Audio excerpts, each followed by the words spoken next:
Day one of the NFL draft is in the books. Today, on Friday, we may hear some Eagles get their names called. We're going to talk with Mitch Wolfe of who they are and where they could land.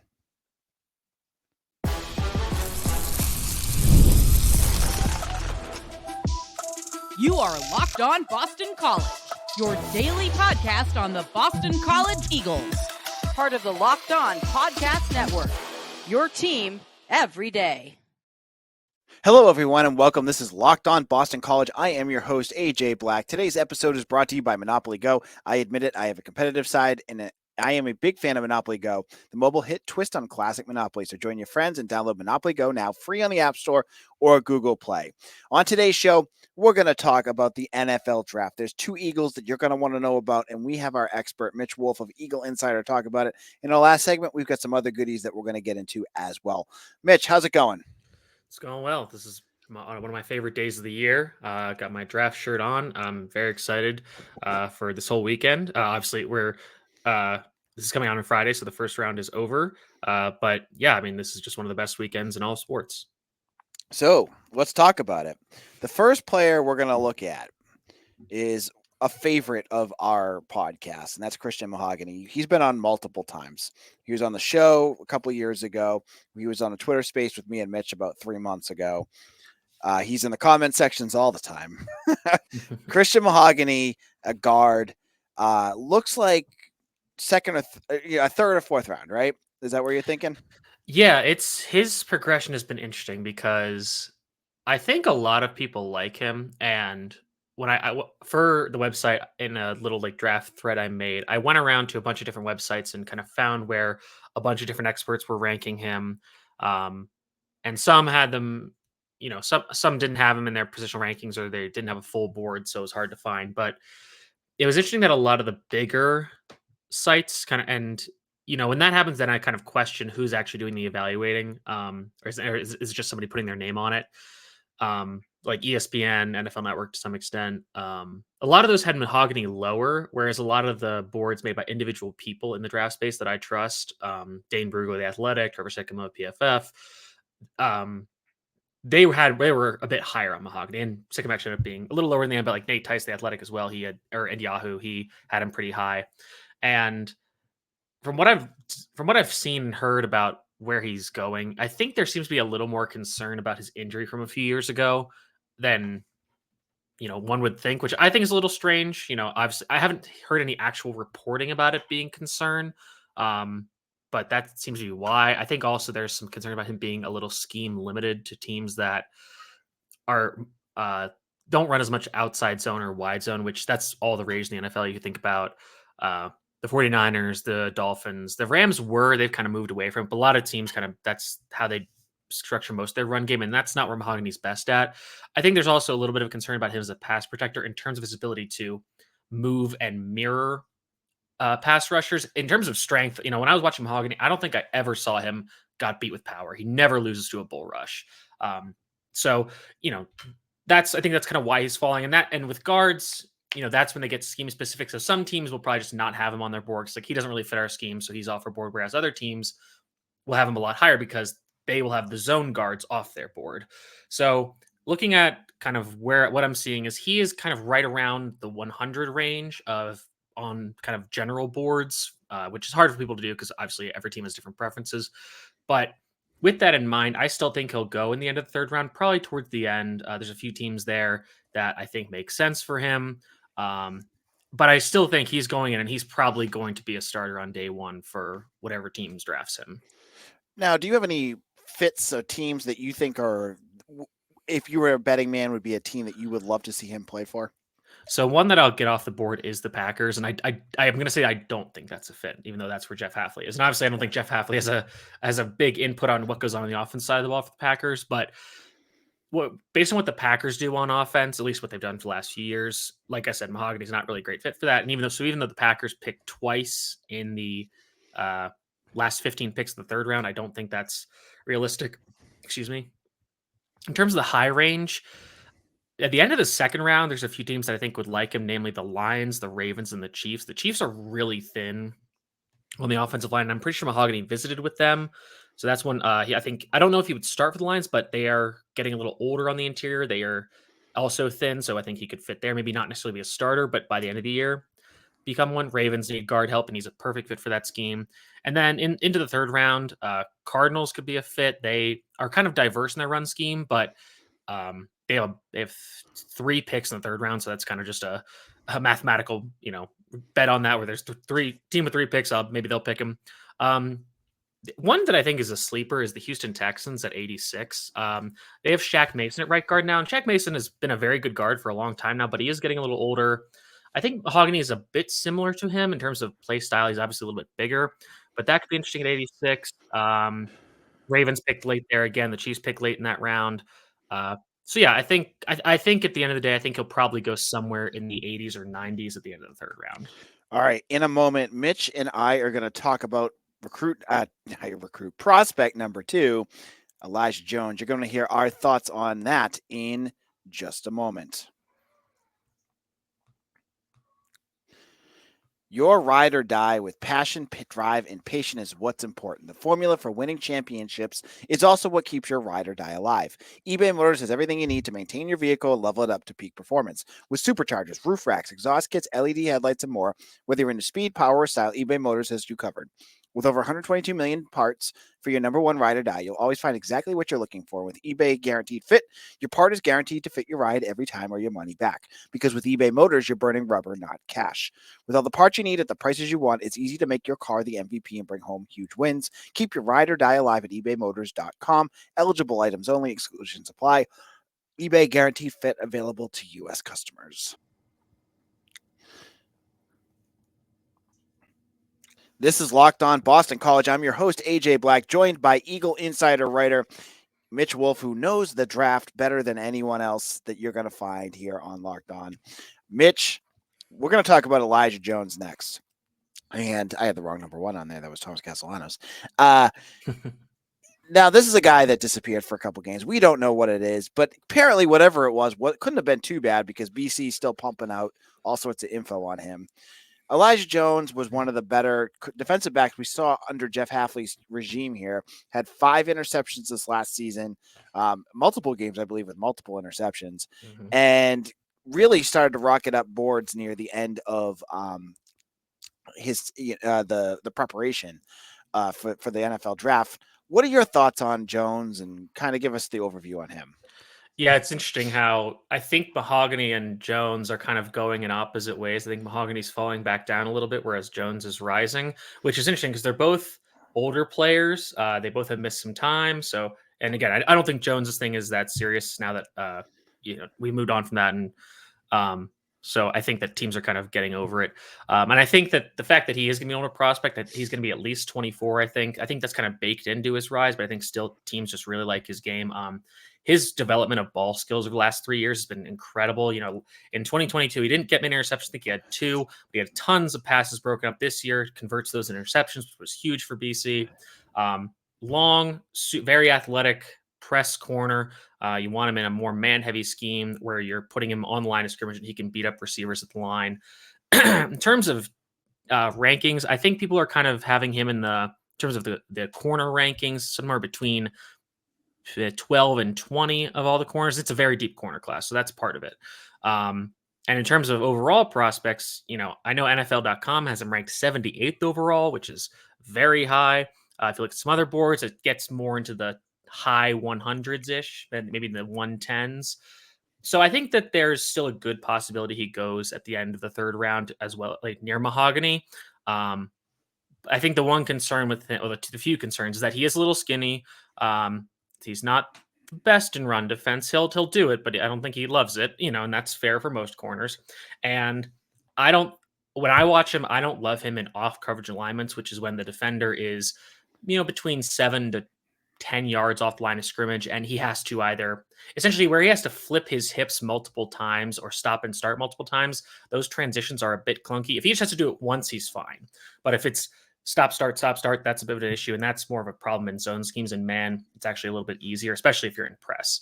So in terms of team fits near the end of the third round, one that I like is the Indianapolis Colts. If they don't go corner in the first 2 rounds, they run It's Gus Bradley, who is kind of comes from that Seattle cover 3 zone press scheme, which again, I know I said not as much zone, but cover 3 zone press is pretty similar to man. And it's a lot of what Jeff Hafley was running while Elijah Jones was there.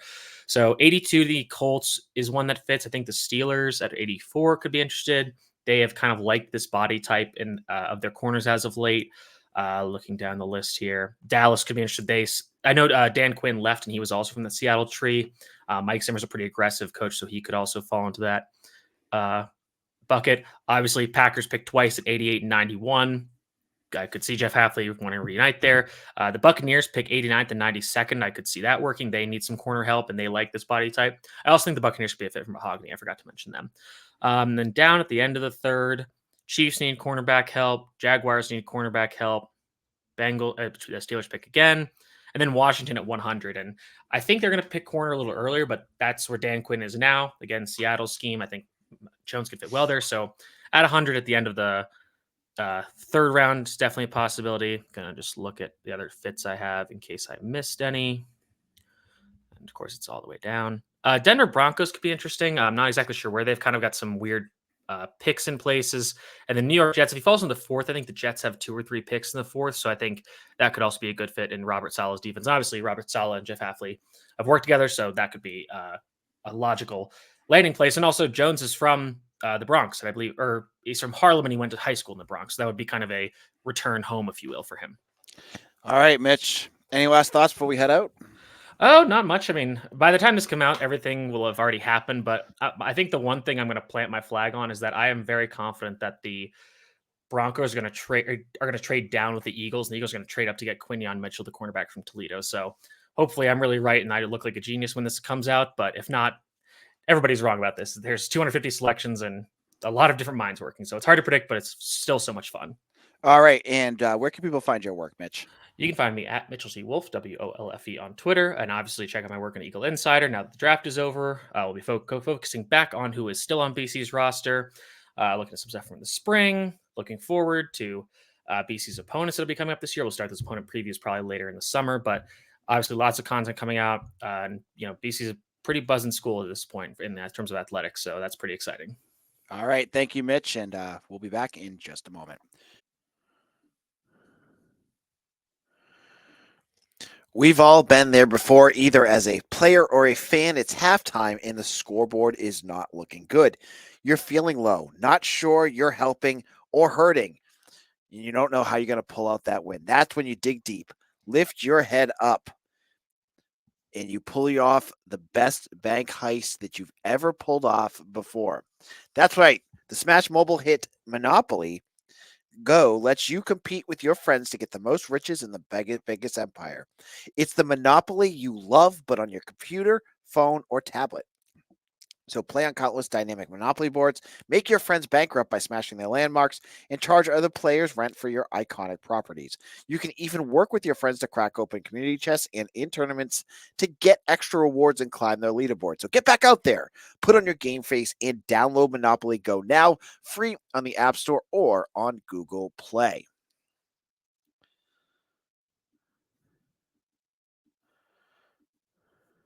This is Locked On BC. AJ Black. Hope you're all having a terrific Friday. We're wrapping things up here by talking about just some other things that are going on in the world of Boston College sports. So I would be remiss to not mention that women's lacrosse smoked Duke on Wednesday night, and it was a big win. They won sorry, I lost the score. I had it right in front of me. BC women's won 19-5. Excuse me. They had a 7-1 second period after leading 4-2. Cassidy Weeks and Emma Lapinto scored right before half. This was all BC through this game. When you win 19-5, you're the number 3 seed, feeling pretty good there for that win. Now, their next matchup is on Friday night, 8 p.m. in Charlotte, North Carolina, and that is against number 2 Notre Dame. Remember, this is a team that only beat Boston College by 1 point. They lost to Notre Dame 15-14. Going to be a heck of a matchup. Make sure you check that out on Friday night.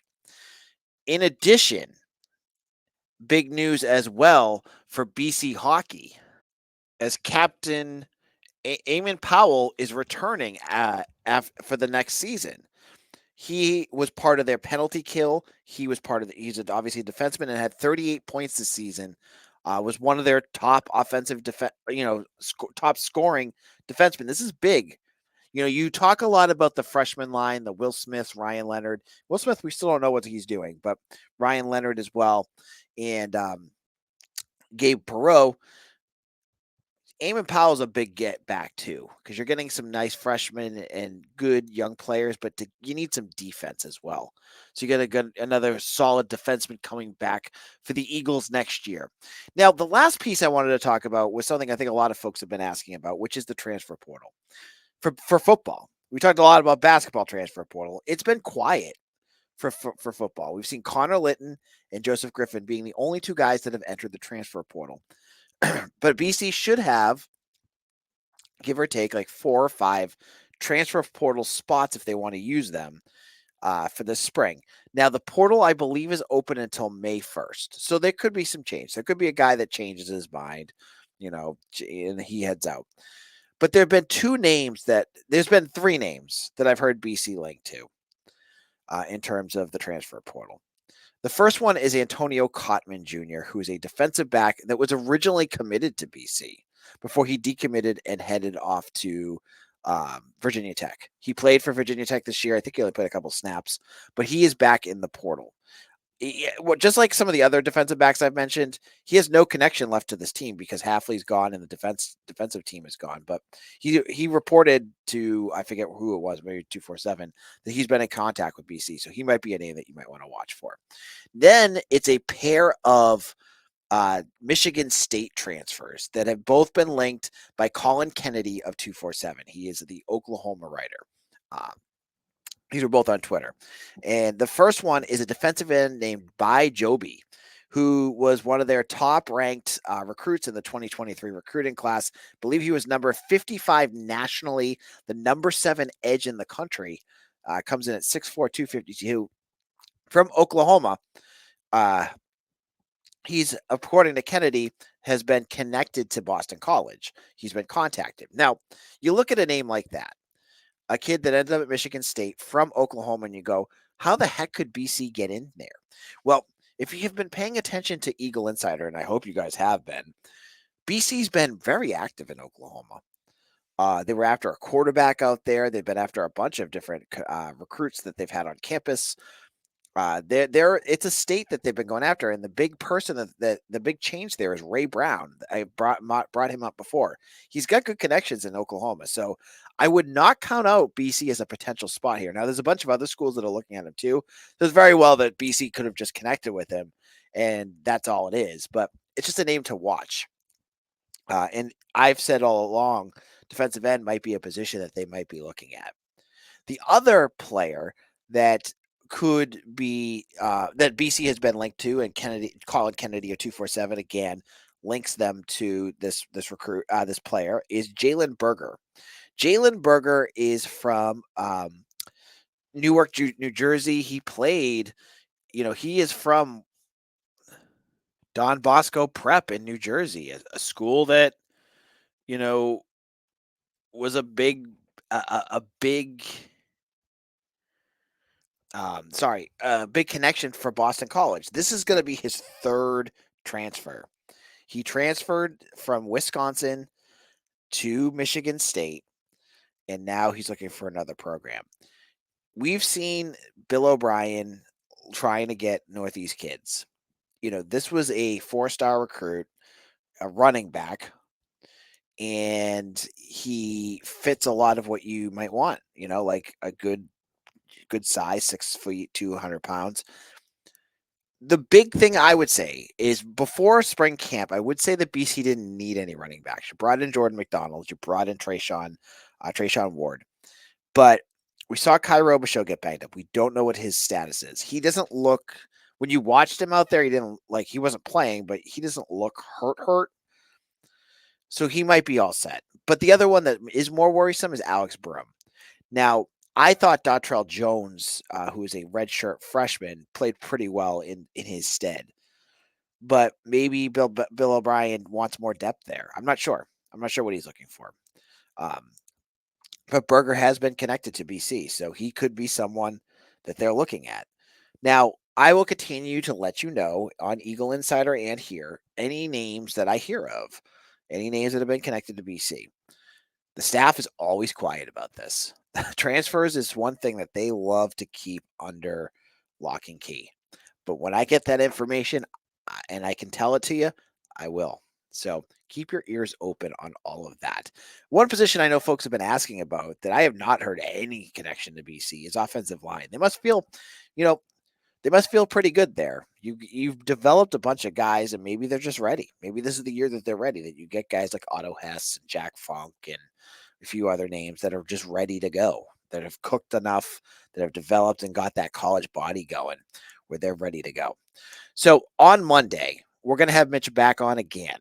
He's going to talk to us about the connection, where Christian Mahogany ends up, where Elijah Jones ends up, how that worked out, where Kyle Hergel, if any of the other players that are going have ended up anywhere other than Vinny Palma, who is now with the Patriots. And in case you don't follow me on Twitter, Ryan O'Keefe, who retired medically, he was the wide receiver for Boston College last year that got injured against UVA.